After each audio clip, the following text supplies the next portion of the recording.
haddii ay noqono iyadoo bariyahan bay markaasi taagneed dood ku saabsan heshiiskii dekada berbera ee Somaliland iyo shirkadda DP World ee fadhigeedu yahay dalka Imaaraadka ayaa dowladda Soomaaliya waxay ashtaka ka dhan heshiiskaasi u gudbisay ururka jaamacadda Carabta oo kulanka ku yeeshay magaalada Khayre ee waddanka Masar. wasiirka arrimaha dibadda ee Soomaaliya Axmed Ciise Caawad oo khadka telefoonka ugu warramay ayaa waxa uu sheegay in Soomaaliya ay codsatay in la ixtiraamo madaxbannaanideeda. waxaan codsanay in la ixtiraamo midnimada iyo qarannimada Soomaaliyeed oo la xoojiyo oo aysan jirin hadda kadib in dal ajnabihi uu arrimaha Soomaaliya iska farageliyo oo heshiisyo la samaysto gobollo kamid ah gobollada Soomaaliya iyadoo aan dawladda Soomaaliyeed ogolaanin. maxaa ka soo baxay marka ashtakadii aad u gudbiseen jaamacadda Carabta? waxaa ka soo baxay laba arrimood. waxaa tan hore waxay ahayd jaamacadda Carabtu ay dib u xaqiijiyeen oo dib u adkeeyeen in midnimada iyo qarannimada Soomaaliyeed ay tahay mid aan la dhaafi karin, ay tahay mid sugan oo adduunka iyo Carabtu ay qirayaan ayna tahay in la ixtiraamo. waxaa kaloo ka soo baxay in heshiiskii dekada ku saabsanayd oo anagu aanu ka muujinay inaan raalli ka ahayn markii aanu damacnay inaanu eedayno ayaa dal walaal nala ah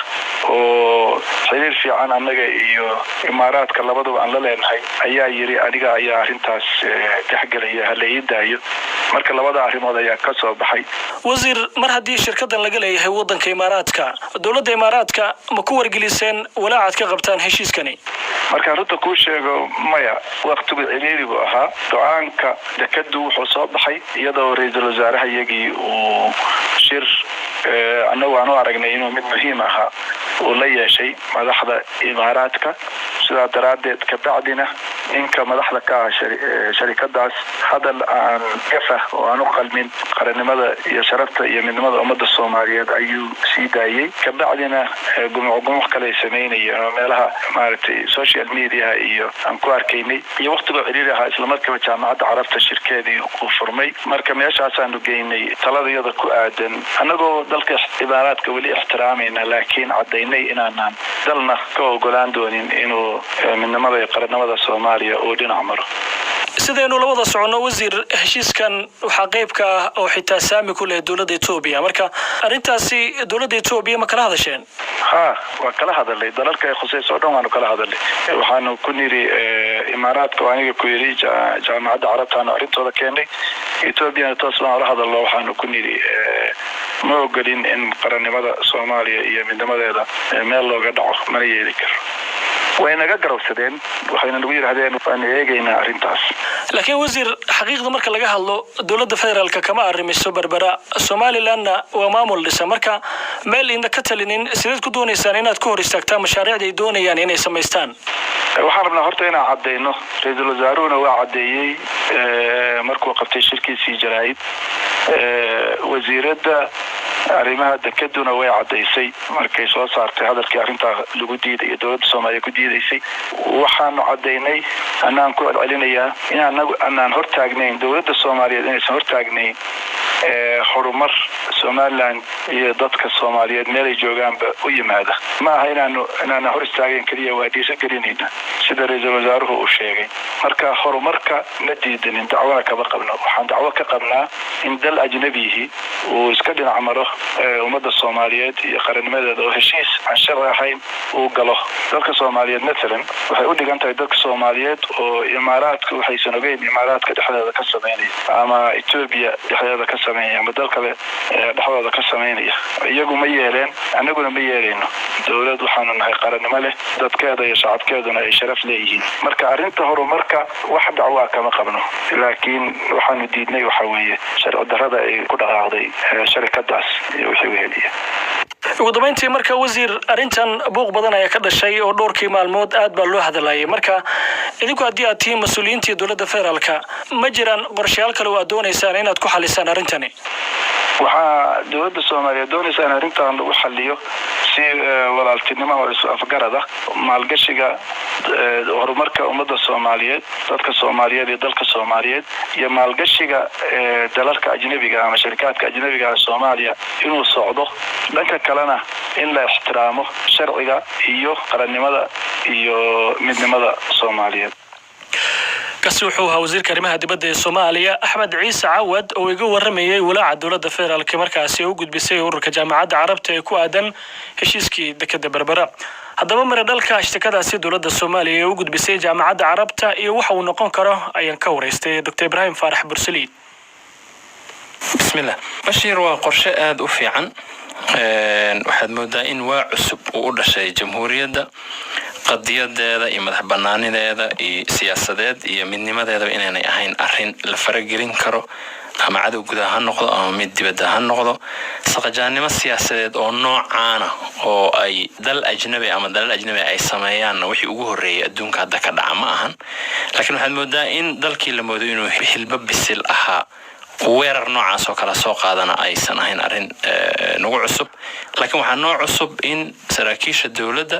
markii ugu horeysay ay heerkan ku baraarugaan ilaa iyo wasiirkii dekadaha ra'iisul wasaarihii haddana saan wax yar ka hor maqlaynayba wasiirkii arrimaha dibadda inuu ugu dambeyntii hadlo oo ay ahayd ninkii ugu horeeyay ahayd inuu hadlo markaad eegto miradhalka go'aanka jaamacadda carabta muxuu noqon karaa bay kula tahay waa go'aan ilaa iyo hadda sida muuqata fiican waa laga doodi karaa ilaa iyo meesha uu ku dambeyn doono waxaad moodaa in la geli doono dagaal fog oo dhinaca qawaaniinta iyo sharciyada ah arrinkan waxaad moodaa inuu u dhaxeeyo in go'aan la qaato iyo meelmarintiisa intii u dhaxayn jirtay waxaad moodaa in la isla aadi doono haddii ilaah awoodda loo ogolaado ururo badan oo caalamiya oo kan ugu dambeeya uu noqon doono qaramada midooba golihiisa amniga sida lagu kala xoog batan ay noqon doonto laakiin mid Soomaalida ay si gaar ah saaxiibtinimo ku samaysan karto lagana yaabo dariska iyo imaaraadka in la sii kala fogaado waa la gartay heshiis dhexmara Somaliland iyo shirkadda DP World laakiin markaad eegto heshiiskaasi waxa qayb ka ah dowladda Itoobiya marka Itoobiya halkee ka soo gali kartaa markaad fiirisid sida imaaraadka warka ay u dhigayaan iyo xataa qofka caqliga leh wuxuu si saani u fahmi karaa in Itoobiyaanka walow ay dan dhaqaale oo fog weligood ka lahaayeen gobolka gaar ahaan Soomaaliya in dhinac laga rabay inay difaacaan haddii loo baahdo oo ay Muqdisho faragelin noocaan ay soo samayso dhanka kale waa khalad istiraatiiji ah ay dawladda Itoobiya sameynayso xilli waliba ay nafla caari tahay iyada laftigeedii Addis isku haysato waxaan dareensanahay in ayada Addis iyo Muqdisho ay hoos u wada hadli doonaan arrintan la xallin doono xilli horena ay isaga bixi doonto marka waxaad moodaa in imaaraadku ay xisaabtooda ku darsadeen Itoobiyaanka aanay difaac uga maarmi doonin hadiiba arrintan ay arrin gobol isu bedeli doonto Somaliland way ka hadashay arrintan waxay sheegtay inay madax banaan tahay go'aamada ay gaarayso dowladda federaalkana waa tii aad maqlaysay marka arrintan markaad eegto maxay ku dambeyn doontaa Bashir way caddahay in la geli doono dagaal fog oo dhinaca sharciyada ah waxa kaloo suurtagal ah in la geli doono dagaal diblomaasiyadeed oo dhex mara Muqdisho iyo imaaraadka iyo haddii aan Itoobiyaanka arrinta ka harin sidoo kale waxa soo kala geli doona suurtagalnimana jirtana ay tahay in ay yimaadaan xulafooyin cusub oo dhinaca imaaraadka la safta gaar ahaan dadka khayraadka dabiiciga Soomaaliya danaynaya aan rabin inay Muqdisho soo maraan Muqdisho inay aad u rafato ay noqon doonto ayadana ay xulafo raadin doonto ugu dambeyntii marka dad badan oo Soomaaliya ah waxay qabaan in saameynta imaaraadka ee Soomaaliya ay sii kordhayso marka mar haddii arrintan ay taagan tahay dowladda federaalka maxaa la gudboon sida muuqata dagaal fog oo sharci baa la geli doona waxa la rabaa marka inay isku miisaamaan kan diblomaasiyadeed la raba inay galaan si xulafo badan oo dhinacooda loo helo waxa la rabaa in inta dagaalka lagu jiro wada hadaladii Hargeysa dib loo bilaabo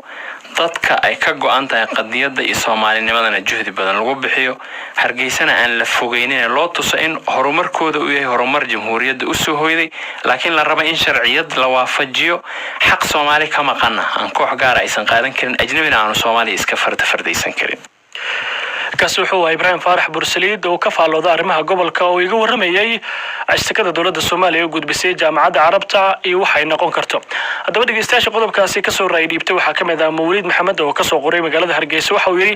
dowladda Soomaaliya walaac ay ka qabto heshiiska DP World ay markaasi u gudbisay jaamacadda carabta aad baan u soo dhaweynaya balse su'aasha taagan waxa uu yiri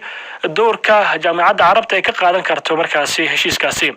maxamed caawil oo isna ka soo qoray magaalada Boosaaso waxa uu leeyahay walaaca dowladda Soomaaliya ay ka qabtay heshiiska dekada Berbera ee saddex geesoodka runtii waa mid waajib ka saaran dalkeeda